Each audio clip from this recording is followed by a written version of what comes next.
बतूल, तुम यहाँ अकेली क्यों बैठी? क्यों? अब बैठने पे भी आपकी परमिशन की जरूरत है? नहीं, मेरा वो मतलब नहीं था। ये पूरा घर आप ही का है, जहाँ दिल चाहे बैठे।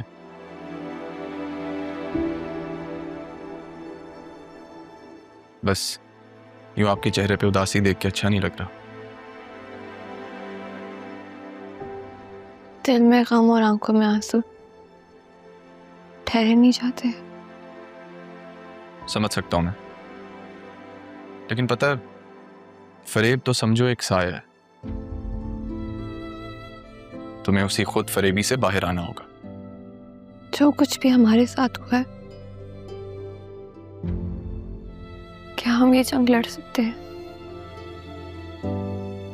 इंसान अगर हिम्मत ना हारे ना बतूल, तो वो कुछ भी कर सकता है।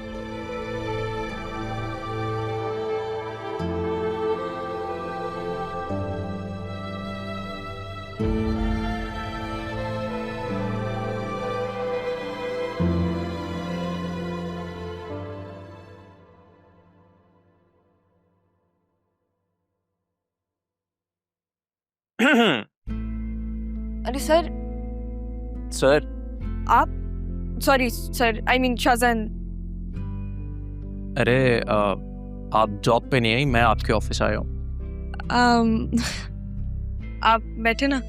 मैं बैठने नहीं आया, मैं आपको लेने आया हूँ। चलें, लेट्स गो। कहाँ? मैं लंच पे जाना था ना। हाँ लेकिन मैं नहीं जा सकती, वो बहुत काम है ऑफिस में। आज मेरा पहला दिन है ना। याद रखो, खुद पे इतना बोझ डालो जितना सह सकती हो। खुद को ओवरलोड करने की जरूरत नहीं है। अभी लंच का टाइम हो रहा है, सो लेट्स जस्ट गो। हाँ लेकिन सूरत हाल बहुत बुरी है ना ऑफिस की, क्या करूँ? खुद को स्ट्रांग करोगी तो ही तो हालात का मुकाबला कर सकोगी। ऐसे थोड़ी होगा, एक दिन में थोड़ी इनकलाब आता है। चलो अब लेट्स गो। अब वो मैंने तो दोस्ती का हक जमाया, अब तुम भी दोस्त समझ के बात मान लो। चले चले।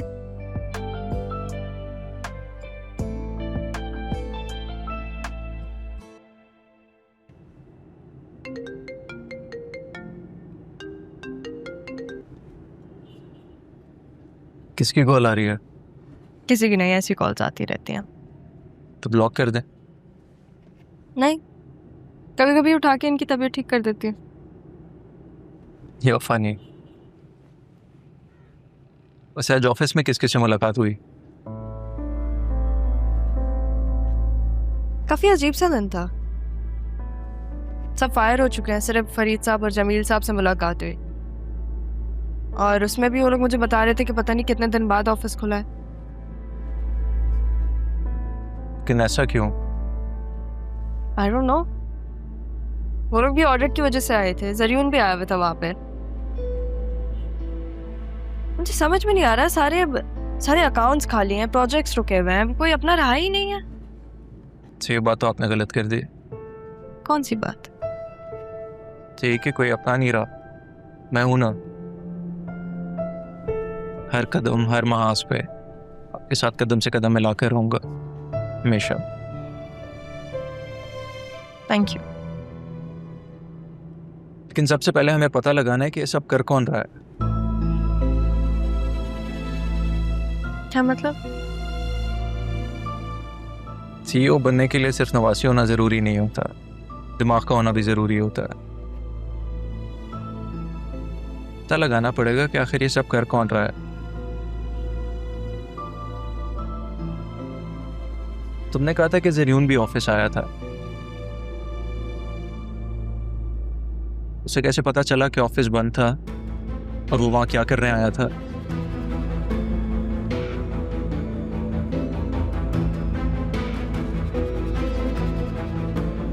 आज ही जाके पता लगाओ कि वो किस किस से ऑफिस में मिला है।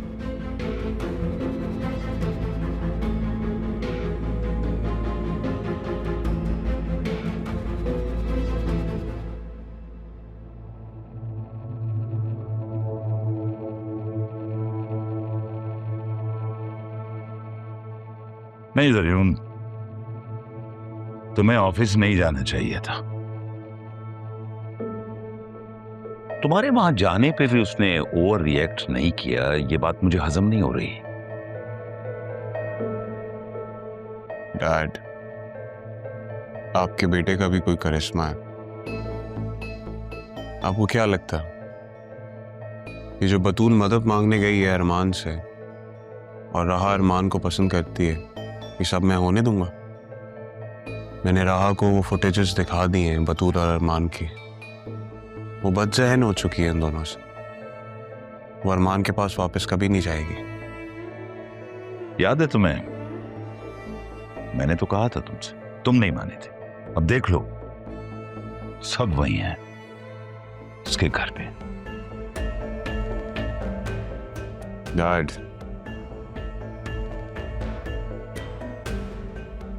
राहा की शादी मुझसे होगी, आप भी देख लीजिएगा।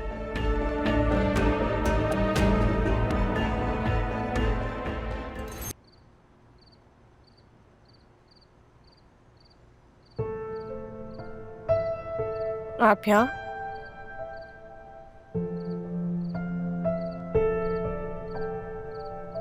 ये क्या है? खाना। लेकिन रोज तो मैं नॉर्मली खुद ही ले लेती हूँ खाना।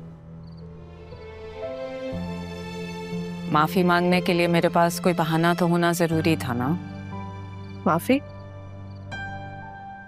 किस लिए? मेरे इतने बुरे सलूक के बावजूद तुमने मेरे साथ अच्छाई की, नेकी की।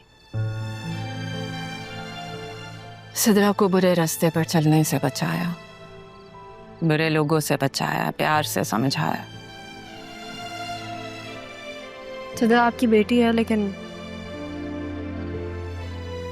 मेरा और उसका खून का रिश्ता। बहन है वो मेरी। उसने कभी ऐसा नहीं समझा। क्योंकि आपने समझाया ही नहीं। ठीक कह रही हो तुम, मुझे खुद ही समझ में नहीं आया। छोटी उम्र में खाला ने आंखों में कबीर की मोहब्बत के ख्वाब सजाए थे, लेकिन उसे तारा से मोहब्बत हो गई थी।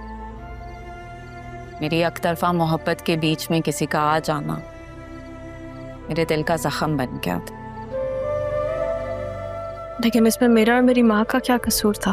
काश मैं मुकद्दर में लिखे हुए को मान लेती तो शायद इतनी जिंदगियां बर्बाद नहीं होती। लेकिन मुझे एक बात समझ में आ गई है, तुम्हारा यहाँ आना कुदरत की तरफ से बहुत जरूरी था।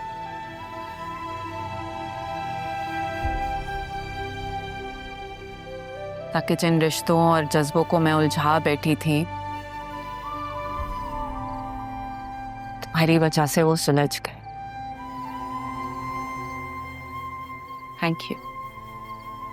थैंक यू बेटा, थैंक यू।